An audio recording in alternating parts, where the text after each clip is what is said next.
Dancing to Captain KAZPAR. New song, new exclusive song. New and exclusive to Newell TV.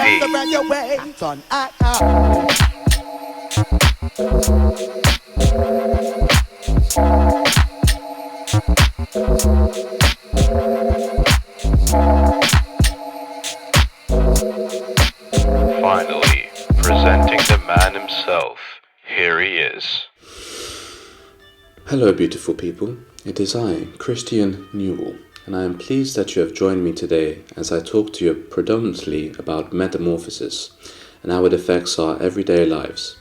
As a multidimensional being, forever curious about the infinite universe, I seek to, number 1, explain the definition of metamorphosis. Number 2, provide you with examples of metamorphosis. Number 3, introduce how metamorphosis is forever existent in our everyday lives. And finally, number 4, where I will be highlighting what can be done to reach your true, awesome selves. Sounds cool. As Heraclitus once said, the only thing that is constant is change.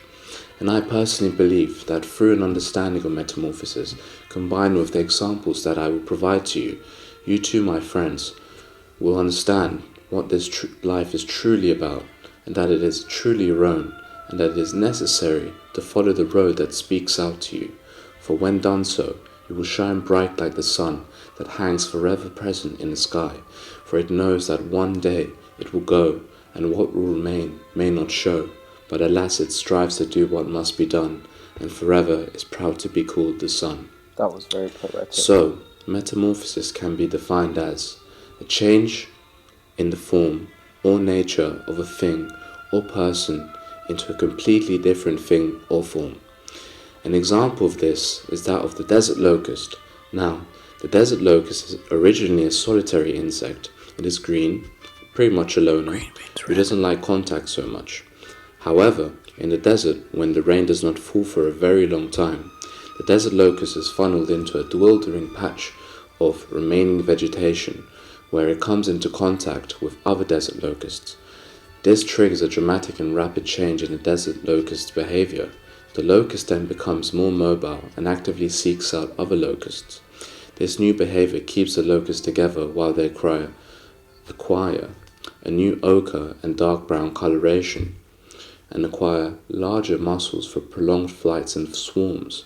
And just like males and females of this day and age who thirst for companionship, this new strategy is driven by hunger, the hunger and need to survive. Now, what actually causes this change is neither the fact that Morley's is closed or that the porn being watched has become stale. Rather, it is due to the release of serotonin via the thoracic region of the nervous system. The neurotransmitter in the desert locust spurs this change. Now, a fun fact. Did you know that the solitary and gregarious locusts were thought to be two different species until 1921? No way. And that the desert locust affects 20% of the world's land surface, with swarms reaching up to 6 kilometers long. Good God, they are a bunch of hungry bastards. Damn. Now, the cool thing about the desert locust is that it can in fact decide whether or not to switch off its swarm mode and return back to its solitary state. Instructions containing both states reside within a single genome. What's that? Now, a genome, for those who might not know, is a complete set of genes or genetic material present in a cell. This decision usually takes up to a few days, but then in doing so, it will in fact put down the gang sign and delve into the finer things in life, such as stamp collecting.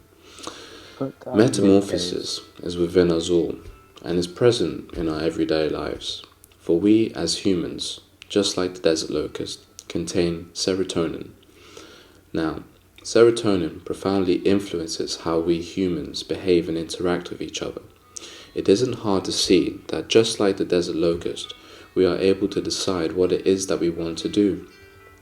Out of desperation, we too know of instances where we find ourselves or individuals joining gangs, leading ourselves towards unfulfilling lives due to a general lack of passion, feel the pressure to conform due to know-it-all parents or the peer pressures from friends or family, because the differences we feel are shunned upon and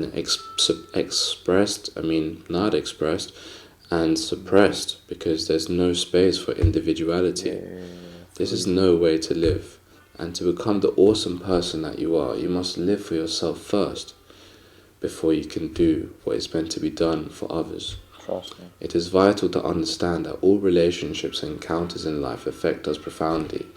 This is why feeling your way through life and being aware of you and your surroundings and who you surround yourself with is vital.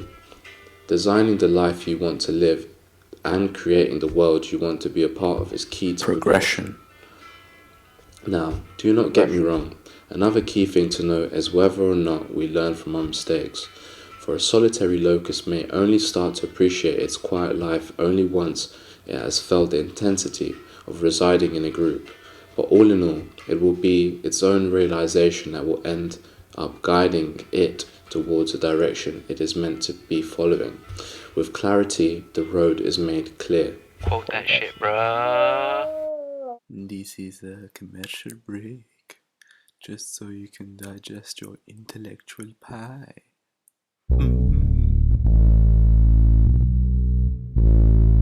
I was walking through a forest and I saw something very interesting on the floor. So I poked it with my stick and kicked it a little bit and then looked at it and noticed that it was something very interesting. So I picked it up and observed it and noticed that it was a beautiful painting.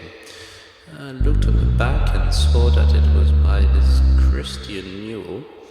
Very, very interesting marks, and it was very intricate, and it looked like a portrait of Buddy Holly. So with amazement I showed my recorder the painting and put it down, and to my surprise I noticed 2 more paintings on the floor, and I picked them up, and with much inspection I noticed that they were the desert locust.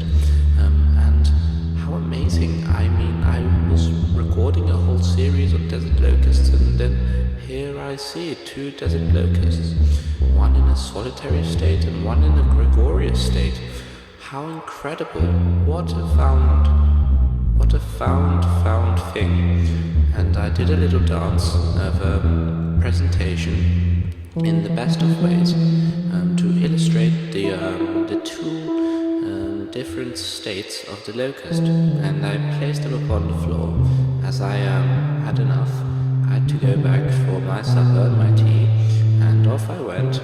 I left and cheekily left one of the paintings and decided to go back and get it, and went back with a few more quid in my pocket.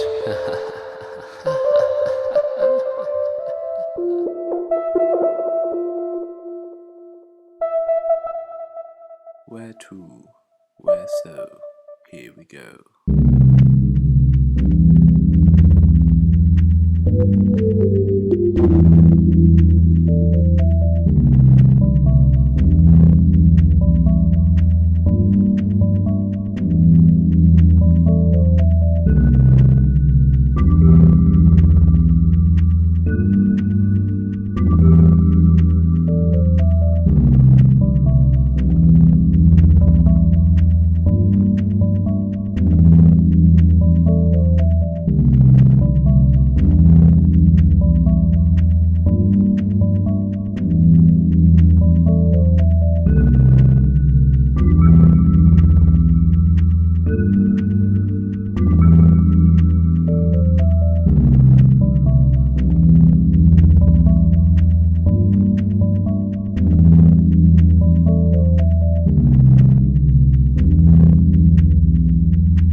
that? Can you feel it? I just pulled out your optical nerves. You're a very hot-headed and irrational man, so I'm going to have to rip them out. Like this! I'm blacking out! Well, thank you for watching Newell TV. Make sure to check out christiannewell.com for the latest. I will also be putting down my archives about what I found on my website, so make sure and go and check it out. And Last Night in Paris is cool. Captain KAZPAR is cool. You're cool. I'm cool. We're cool. Peace.